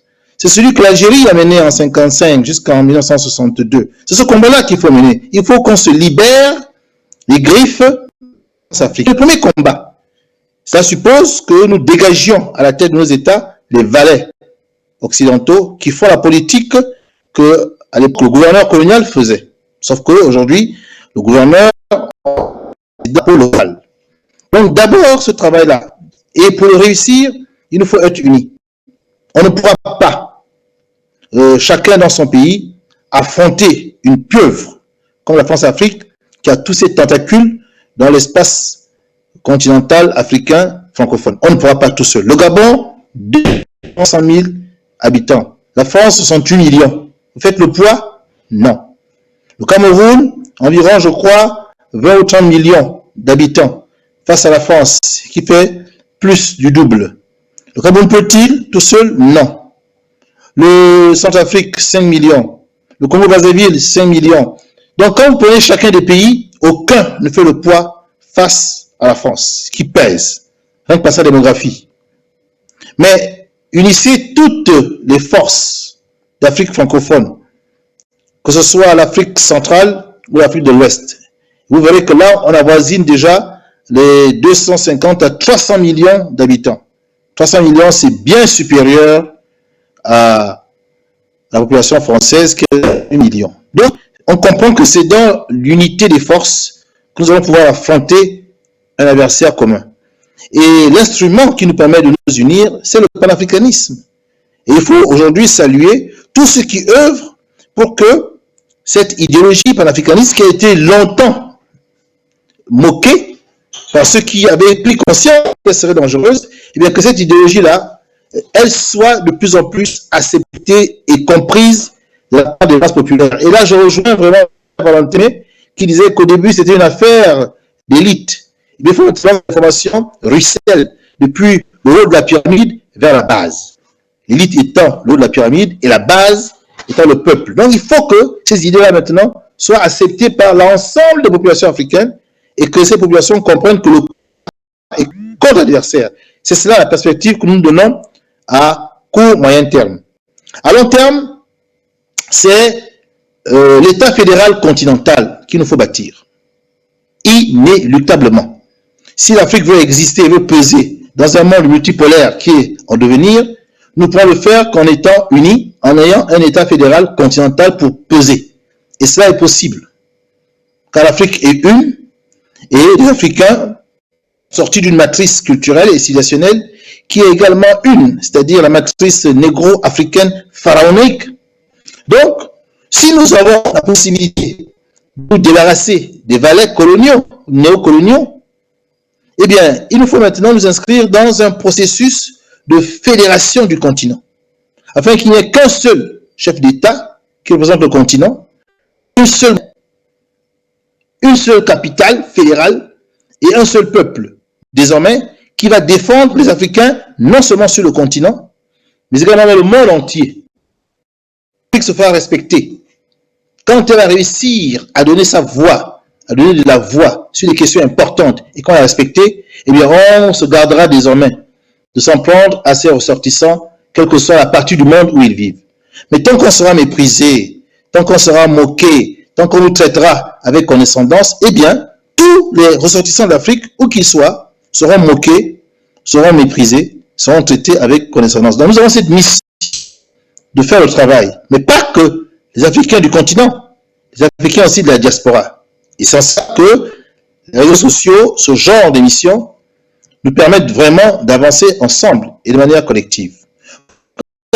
À cette renaissance africaine qu'il se fera uniquement par la voie de l'africanisme en termes d'idéologie et la voie de la fédération du continent, un État fédéral en termes d'institutions, de puissance et de pouvoir. Et naturellement, je termine là, si on veut éviter ce que les Kamites, c'est-à-dire les Égyptiens, ont eu, heureusement, c'est-à-dire ils ont été vaincus par la barbarie eurasiatique, si nous voulons éviter ça, eh bien, il nous faudra disposer de cette façon, nous allons dissuader toute tentative impérialiste qui voudrait encore s'approprier notre terre et nos richesses. Donc, il nous faudra non seulement avoir un État fédéral continental, et nous pourrons le planifier sur les 50 prochaines années, c'est possible, mais il nous faudra également disposer d'une puissance nucléaire pour désormais nous faire respecter et ne plus accepter qu'on vienne faire des guerres en Libye, des guerres en Somalie, des guerres au Mali, des guerres chez nous, voilà. Et que nous sommes là, nous serons impuissants. Cela doit cesser. Cela doit cesser. C'est la vision que nous avons au New Power. Nous espérons un jour pouvoir vraiment la présenter à toute l'Afrique pour que nous en débattions. Voilà. Toujours très intéressant.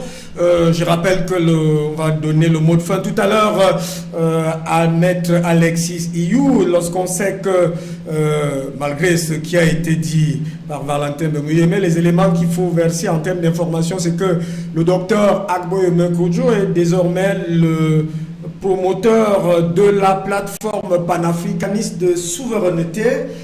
Donc, je crois qu'il y a des actions qui se mènent là-bas. Alors, Valentin, on sort de cette édition. On doit quand même, on ne va pas dire que vous nous avez demandé de nous tromper de combat en laissant les nœuds. De vous en faire une autre. Non, Maître Iyou a dit que c'est une opinion. Laissez-moi aller jusqu'au fond de ma question. Vous nous dites de nous tromper de combat en laissant ceux qui en réalité sont les nègres de café. On doit les laisser se balader tranquillement, c'est ça? Vous savez, Hubert, oui. Je ne suis même pas, je ne sais pas, je crois quand même que vous comprenez très bien ce que je suis en train de dire. Non, pas moi. Écoutez. Pas Vous avez moi. dit que je vous laisse parler. Non, voilà, laissez-moi. Oui, parce que je voudrais que vous puissiez répondre aux téléspectateurs. Ça, c'est ma liberté. Moi, je peux comprendre. Mais je voudrais que les téléspectateurs comprennent que vous êtes en train de dire que les nègres de café, de salon, c'est-à-dire, ils doivent faire tout ce qu'ils veulent parce qu'ils sont... ça dit que tout ce qui se passe en Afrique, ce n'est que l'Occident qui est responsable et qu'eux ne sont pas responsables. Non, ce n'est pas ce que je suis en train de dire. Alors, allons-y donc. Je suis en train de dire que vous comprenez mieux que quiconque parce que vous avez été engagé aux premières heures sur la question de la libération de l'Afrique. Oui. Pensez-vous que le travail fait il y a 10 ans n'a pas commencé à porter du fruit? Il a porté du fruit, c'est pour ça ma question. C'est pour ça ma question. Voilà, les fruits sont perceptibles. Oui. Vous voyez, là où nous sommes là, vous pensez que Alassane Ouattara dort tranquille chez lui?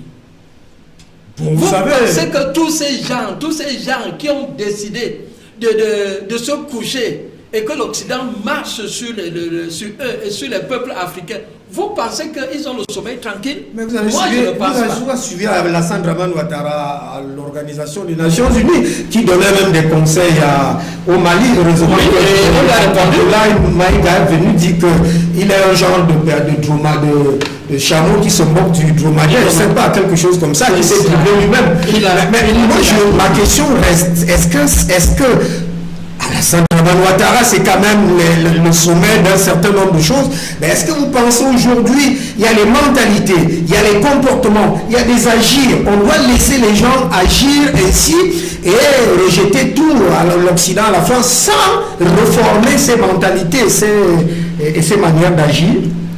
Prévat a décliné exactement le process. 1. Les impérialistes. 2. Les endocolons. Nous sommes là déjà, nous avons déjà recouvré notre souveraineté. Et maintenant, aller vers la construction des blocs. Ce sera un État unitaire continental, ce sera une confédération, peu importe ce qui va être décidé. Pour aller dans cette dynamique, nous avons besoin d'États indépendants, d'États souverains. Pour le moment, il y a encore la main de l'impérialiste qui est en train de peser sur. Et quand ils sortent même cette histoire de démocratie, quelque chose qui est bon pour les Africains, pour quelqu'un, on ne lui impose pas.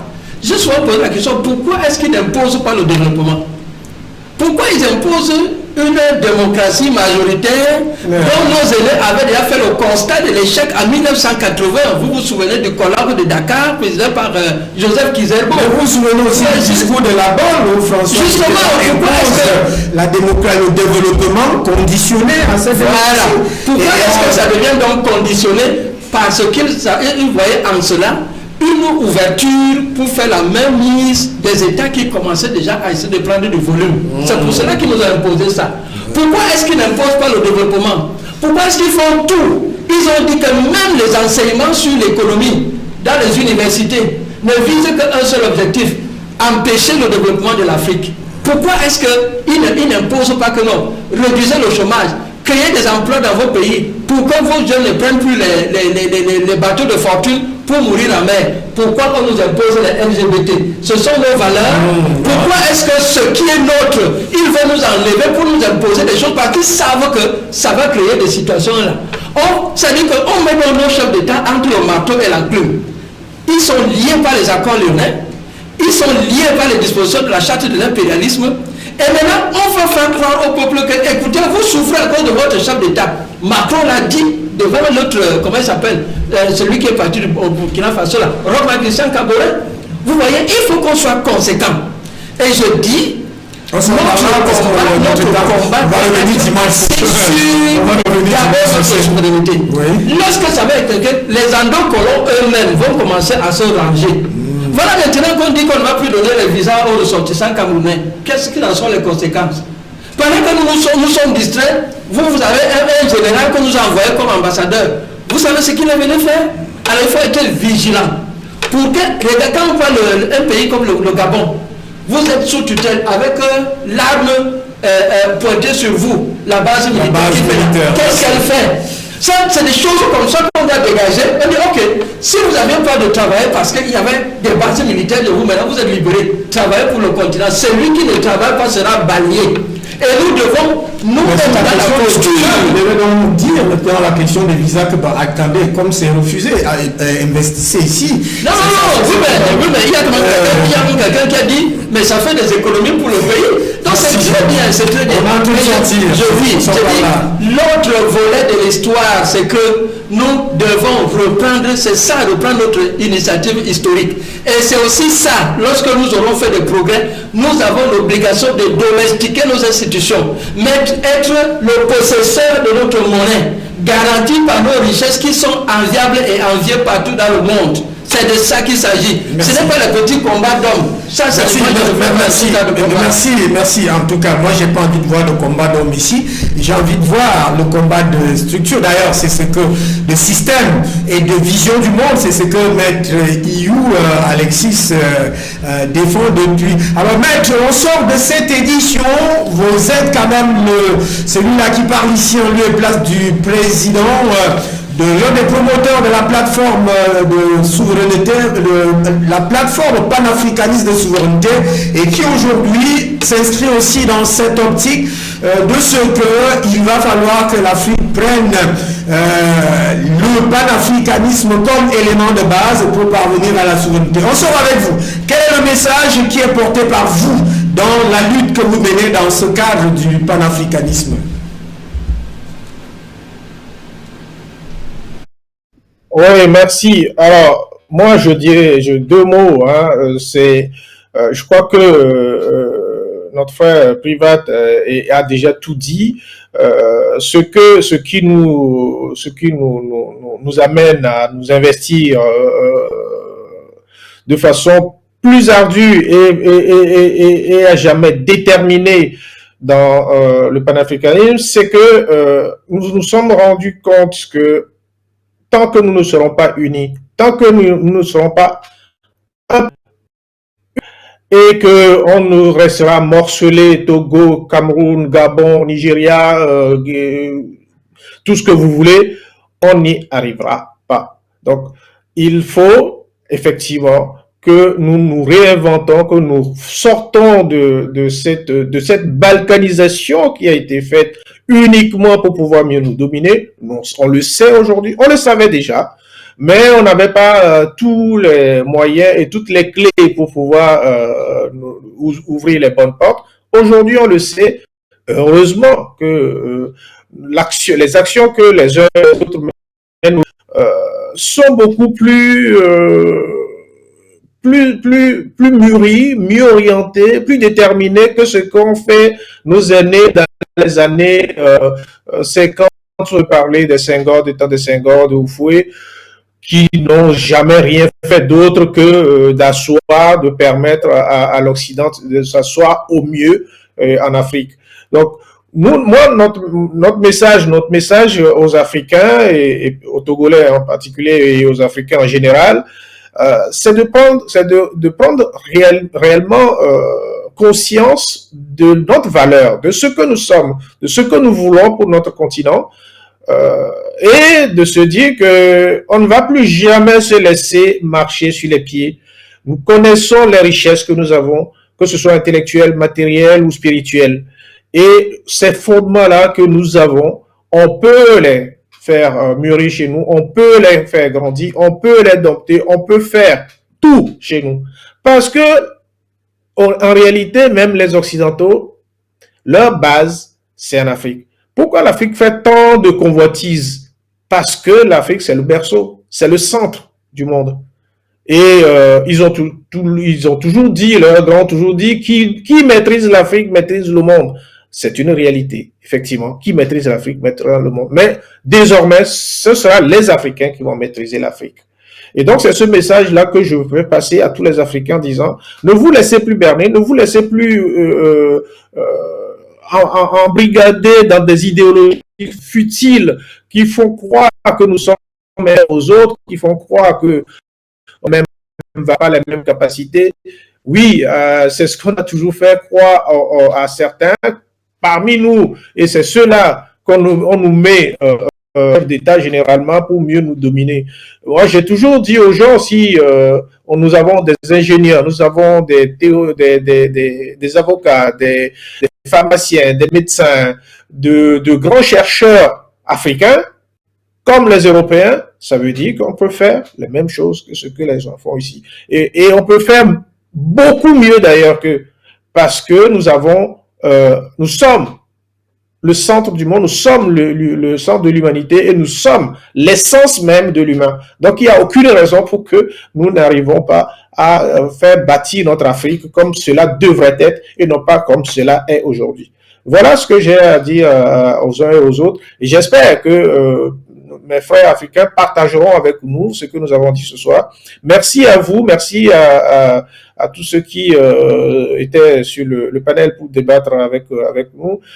C'est un plaisir d'échanger les idées et c'est cela d'ailleurs qui va nous faire construire notre continent de demain. Demain sera le nôtre. Le 21e sera africain ou ne le sera pas, mais je pense qu'il le sera. Merci. Valentin Bemeye, mais parfaitement d'accord avec vous. Moi, je vous ai vu sur ce prisme-là qu'en principe, vous êtes sur le vecteur ou l'indicateur ou la variante de l'unité, ce qu'en principe, il va falloir que dans cette unité, la souveraineté du continent africain sur le respect de la dignité des Africains, de leurs droits, de leurs richesses et de leur place dans le monde soit respectée. Salut au docteur Agbo Menkojo, dont vous représentez. Salut donc à tous ceux qui ont suivi cette édition. D'ailleurs, elle est très partagée. Vous l'aurez pratiquement dans nos réseaux Facebook, YouTube et tous les autres réseaux, WhatsApp, Instagram, TikTok. D'ailleurs, vous aurez aussi bientôt des pages YouTube ou alors des chaînes YouTube qui vont prendre en relais toutes nos productions. Merci à notre réalisation, au président directeur général du groupe, Canal Hausa, qui est toujours aux manettes lorsqu'il y a de telles productions. Merci à vous, Valentin de Bemeye. Il m'a manqué un verre d'eau parce qu'en principe, vous étiez très, je vais vous donner ce verre d'eau tout à l'heure, un verre d'eau d'unité du continent. Merci à vous, Président Goma, toujours en forme dans ses interventions. Merci à un général qui était à côté de nous, c'est un ami qui a suivi la grande production de ce jour. Ce moment, c'est un ami de faculté, d'amphi, on est venu ensemble, on va travailler sur beaucoup d'autres projets. Merci à toi, Privat Goma. Merci à vous tous. C'était terminé pour Géo2 de ce soir, géopolitique, géostratégie. Madame, salut, monsieur, bonsoir.